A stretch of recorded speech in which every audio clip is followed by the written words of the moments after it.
The Samsung refrigerator 25E error code is a common issue that indicates a problem with the refrigerator's compressor or inverter. To fix this error, it's essential to understand its meaning, causes, and solutions. First, let's discuss the meaning of the 25E error code. This code specifically refers to a communication error between the inverter and the compressor, which can prevent the refrigerator from cooling properly. The inverter is a critical component that controls the compressor's speed, and when it fails to communicate with the compressor, the refrigerator's cooling function is compromised.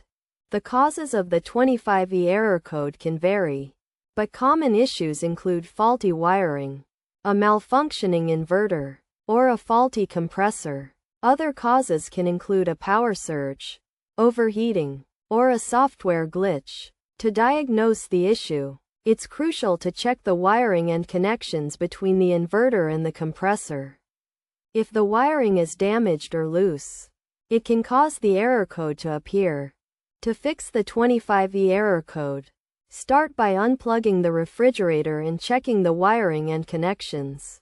If the wiring is damaged, replace it with a new one. If the connections are loose, tighten them securely. Next, check the inverter and compressor for any signs of damage or malfunction. If either component is faulty, it may need to be replaced. In some cases, the error code can be resolved by resetting the refrigerator's control panel. To do this, press and hold the energy saver and lighting buttons simultaneously for 5 seconds. This will reset the control panel and may clear the error code. It's also essential to check the refrigerator's software for any updates.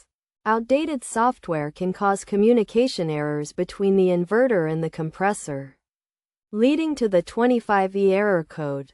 Check the Samsung website for any software updates and follow the instructions to update the refrigerator's software. In conclusion, fixing the Samsung refrigerator 25E error code requires a step-by-step approach to diagnose and resolve the issue. By understanding the meaning, causes, and solutions, you can quickly and effectively fix the problem and get your refrigerator working properly again. Remember to always check the wiring and connections, inspect the inverter and compressor, and update the software to ensure optimal performance and prevent future errors.